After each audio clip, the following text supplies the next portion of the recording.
Hey, proud no-coiner here. Many videos on that subject. Dan Peña once said, if you knew who the true founders of Bitcoin were, then, well, the world would exit Bitcoin. It would crash. Layer on top of that, it comes to light that Jeffrey Epstein was funding crypto projects since before Bitcoin was released in 2008. And it has been further alleged that Jeffrey Epstein was a high-level intelligence operative and that Bitcoin was a high-level intelligence operation.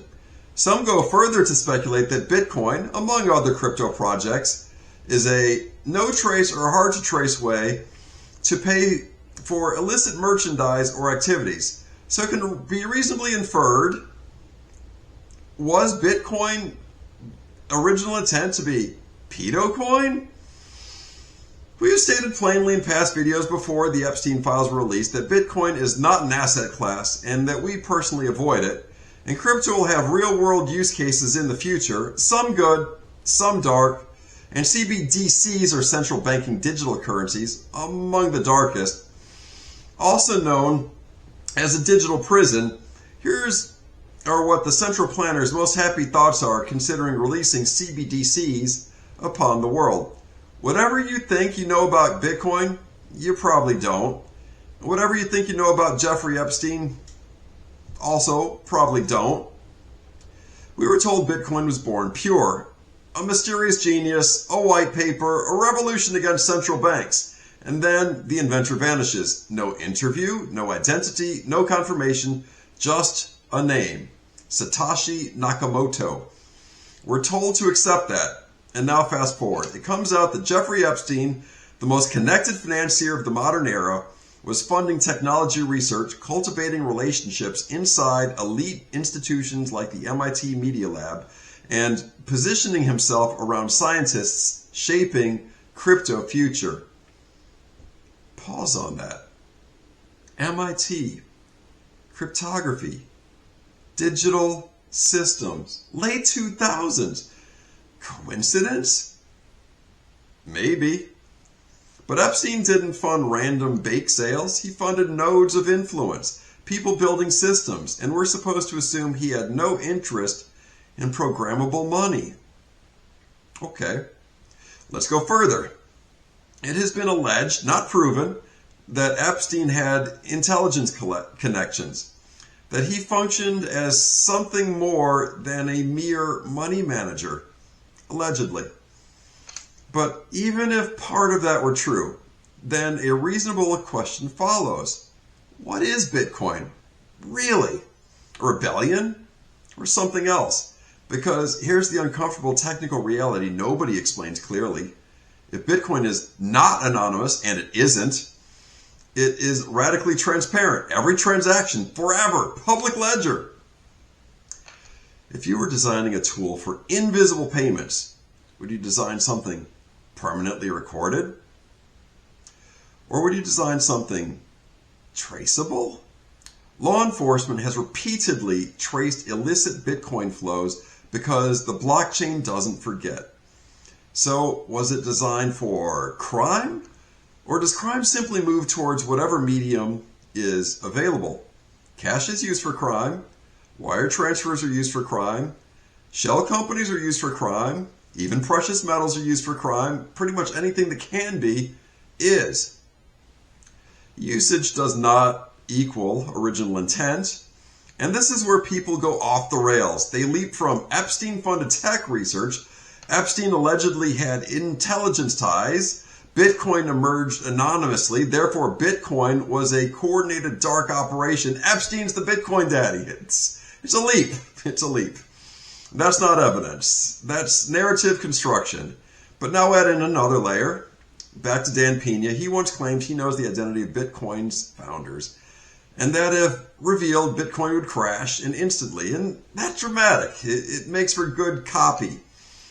But he hasn't produced any proof. Much as I'd love to see it, he hasn't. No documents, no cryptographic signatures, no verifiable disclosures, just insinuation. And insinuation thrives in mystery because Bitcoin rests on myth. If tomorrow Satoshi turned out to be a government lab, a central bank consortium, a geopolitical adversary, or a disgraced figure, would markets react? I mean, of course. Markets run on belief, but belief is fragile, and so let's widen the lens. While everybody debates whether Bitcoin is freedom money, central banks are openly exploring digital currencies. The Federal Reserve, the European Central Bank, the People's Bank of China.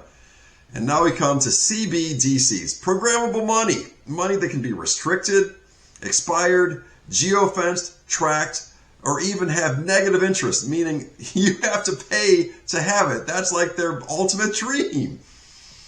And that's not theory, that's policy research. It's in the position papers, it's on the conference panels. So here's a more grounded question. Did Bitcoin normalize digital wallets and on-chain money in a way that makes CBDCs easier to introduce later? Maybe. That's a strategic question and not a conspiracy claim. But here's what we do know. Bitcoin depends on electricity, internet infrastructure, software integrity, mining economics, regulatory tolerance, and a collective belief. That's a lot of things that Bitcoin needs in order to work. Remove enough of those pillars and the system strains. Now compare that to something much older. Gold does not require electricity, neither does silver. It doesn't require software. It doesn't require founder mythology. It doesn't depend on an anonymous inventor. Gold and silver have survived empires, collapses, hyperinflation, currency resets, wars, confiscation, and defaults. 5,000 plus years. It has no counterparty risk, no algorithm risk, no founder risk, no digital kill switch. And now we come purely to silver. Silver is money, but it's also industry. It lives inside solar panels, electronics, medical devices, defense systems. It carries both monetary history and industrial necessity. Gold supply is constrained by geology. Silver supply is constrained by physics and industrial demand. Bitcoin supply is capped by code. Gold supply is capped by nature. And nature has a longer track record than software. That doesn't mean Bitcoin goes to zero. It means when evaluating a long-term store of value, durability matters. Independence from infrastructure matters. Independence from narrative matters. Gold and silver don't require belief in a founder. They don't require faith in encryption. They don't require regulatory permission to exist physically in your possession. They simply are. In a world of digital experiments, intelligence rumors, programmable currency, and expanding surveillance architecture, the superior store of value may not be the newest invention. It may be the one that's already survived everything. Gold, silver. No mythology required, just weight, just history, just reality. Thank you for watching all the way to the end. As always, take care of yourselves and each other, and build that stack!